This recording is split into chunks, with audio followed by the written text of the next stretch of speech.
Hi అండి. ఎలా ఉన్నారు? నేను మీ సరోజ అండి.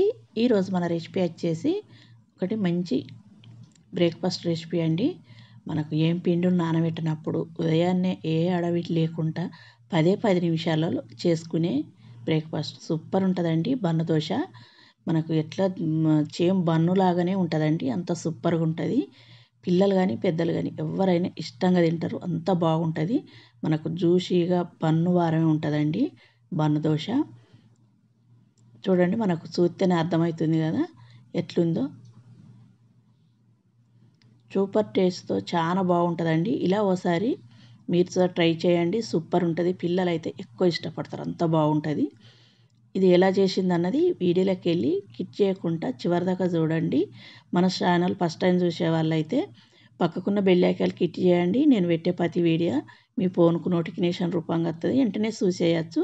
నచ్చిందంటే చేసుకోవచ్చు. చాలా అంటే చాలా బాగుంటుందండి. ఒకసారి తప్పకుండా ట్రై చేయండి మీరు చూద్దాం. ఇప్పుడు వీడియోలోకి వెళ్దాం పదండి. 1 కప్పు రవ్వ తీసుకోవాలి. ఉప్మా రవ్వ, సూజీ రవ్వ అంటారు కదా, దాన్ని ఒక మిక్సింగ్ బౌల్లో వేసుకొని అట్లనే 1/2 కప్పు పెరుగు తీసుకోవాలి. ఒక 1/2 కప్పు వాటర్ వేసుకోవాలి. మీరు సల్లలాగా చేసి తీసుకునేటట్టుంటే 1 కప్పు నుంచి కప్పు పావు దాకా తీసుకోండి.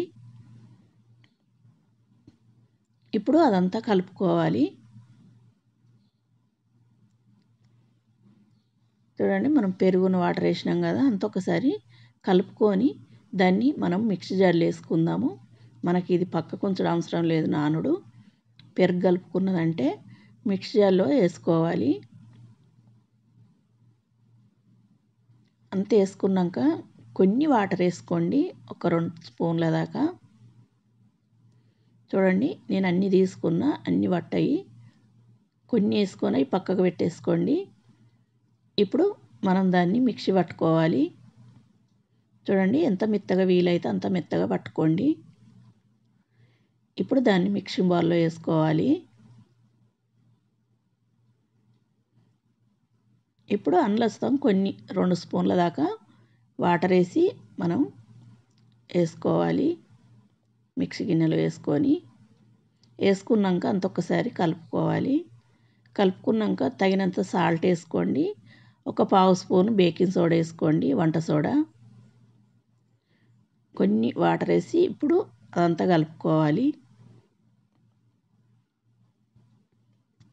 కొంచెం ఒక 2-3 నిమిషాలు బాగా కలుపుకుంటే రబ్బీగా తయారవుతుంది.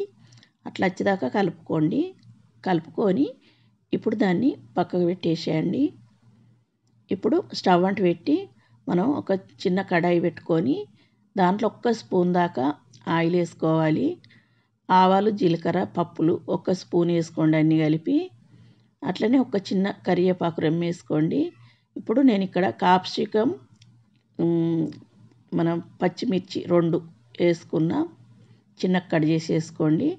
అట్లనే ఒక ఉల్లిపాయ చిన్నది కట్ చేసి వేసుకోండి. వేసుకున్నాక ఇప్పుడు అంత ఒకసారి కలుపుకోవాలి.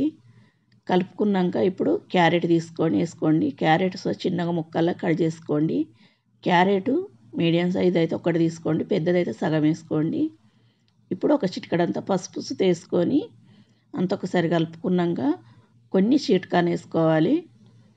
స్వీట్ కార్న్ ఇక్కడ నేను ఉడకబెట్టి వేసుకున్నా.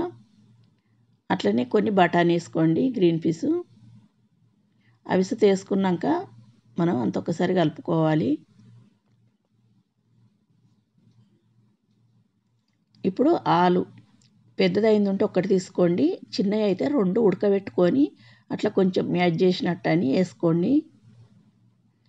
వేసుకున్నాక అంత ఒక్కసారి కలుపుకున్నాక ఇప్పుడు దీనికి సరిపోనే సాల్ట్ వేసుకోండి. ఒక 1/2 స్పూన్ సాల్ట్ వేసుకొని అంత ఒకసారి కలుపుకోవాలి. మనకు అవన్నీ అట్లా మ్యాష్ కావాలి కొంచెం. ఇప్పుడు అంత ఒకసారి కలుపుకున్నాక కొద్దిగా పెప్పర్ పొడి వేసుకోండి. అట్లనే ధనియా పొడి 1 స్పూను, ఒక 1/2 స్పూన్ గరం మసాలా, 1 స్పూన్ ఏమో 1 స్పూన్ చాట్ మసాలా వేసుకున్నాక అంత ఒక్కసారి కలుపుకోవాలి. చాట్ మసాలా లేకపోతే ఆమ్చూర్ పొడి వేసుకోండి. ఆమ్చూర్ పొడి వేసుకున్నా పర్లేదు. ఇప్పుడు కొంచెం కరివేపాకుతో చిన్న కొత్తిమీరాకుతో చిన్న కట్ చేసి వేసుకోవాలి. వేసుకున్నాక అంతొకసారి కలుపుకొని స్టవ్ ఆపుకోవాలి. చూడండి, స్టవ్ ఆపుకున్నాక కొద్దిగా చల్లారినాక మనం అట్లా చిన్నగా చిన్న బాల్స్ లాగా చేసుకొని కొంచెం ఫ్లాట్గా అరచేతులు వేసుకొని చేసుకుంటే అట్లా చేసి ఉంచుకోవాలి. ఉంచుకున్నాక ఇప్పుడు మన పిండి చూడండి కొంచెం మనకు పర్మెంటేషన్ అయి ఉంటుంది. ఇప్పుడు దాన్ని కలుపుకొని పక్కకు ఉంచుకొని మనం స్టవ్ అవుట్ పెట్టుకొని పోపుది ఉంటుంది కదా, గంటే చిన్నగా ఉంటుంది, దీంట్లో వేసుకుంటే బన్ అన్నది కరస్ట్ వస్తుందండి. ఇప్పుడు దాంట్లో ఒక గంట వేసుకోండి. వేసుకున్నాక మనం ఇందాక చేసి పెట్టుకున్నాం కదా, దాన్ని మధ్యలో దాన్ని పెట్టేయాలి. పెట్టేసి మళ్ళీ మీదికి వెళ్తాం కొంచెం పిండి వేసుకోవాలి. వేసుకున్నాక క్యాప్ పెట్టి దాన్ని ఉడికించుకోవాలి. చూడండి, కొంచెం మళ్ళీ పైనుంచి కొంచెం ఆయిల్ వేసుకోండి. వేసుకున్నాక మళ్ళీ మూత పెట్టేసి దాన్ని మళ్ళీ నిమిషం సేపు ఉడికించుకున్నాక దాన్ని ఇంకో వైపు వేసుకోవాలి. రెండు వైపులా మంచిగా కాల్చుకొని తీసుకోవాలి. అప్పుడే మనకు బన్ దోశ అన్నది చాలా బాగుంటుందండి. అలా కాల్చుకొని తీసుకోండి. మనం ఆయిల్ కానీ ఏది ఎక్కువ వాడతలేం కాబట్టి హెల్దీ ఫుడ్ అండి ఇది. కంపల్సరీ చేసుకోండి, ఇలా టేస్ట్ చాలా బాగుంటుంది. ఇప్పుడు ఇంకోటి వేసుకుందాం. ఒక గంట వేసుకున్నాక అదుస్తాం పెట్టేసి మళ్ళీ పైనుంచి ఇంకా కొంచెం ఒక హాఫ్ గంట దాకా వేసుకోవాలి.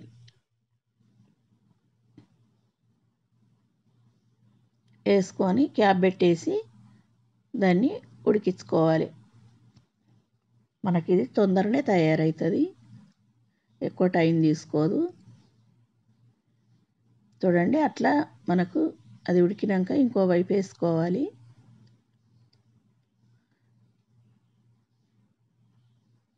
అన్నీ ఇలాగే చేసుకొని తీసుకోవాలి. చూడండి, మనకు పొంగుతూ చాలా బాగా వచ్చినాయి కదా. సేమ్ బన్ను వారే ఉంటుందండి. తినేటప్పుడు సుతం సేమ్ బన్ను తిన్న ఫీలింగ్ వస్తుంది, అంత బాగుంటుంది. ఇప్పుడు అన్నీ సర్వింగ్ చేసుకొని మీ ఇంట్లో వాళ్ళకు పెడితే సరే, చాలా సూపర్గా టేస్టీగా హెల్దీ ఫుడ్ అండి. కంపల్సరీ ఇలా ట్రై చేయండి. నచ్చిందంటే లైక్ చేయండి, షేర్ చేయండి, సబ్స్క్రైబ్ చేయండి. నా ఛానల్ సబ్స్క్రైబ్ చేసుకొని వాళ్ళు వెంటనే సబ్స్క్రైబ్ చేసుకోండి. మీ ఫ్రెండ్స్కి ఫ్యామిలీ మెంబర్కి షేర్ చేయండి. ఒక లైక్ ఇవ్వండి. మీరు ఇచ్చే లైక్ ఇంకా కొంతమందికి నా వీడియో చేరుతుంది. మీరు చేసుకొని ఎలా కుదిరింది అన్నది నాకు కామెంట్ చేయండి. తప్పక ఇలా ఒకసారి ట్రై చేయండి.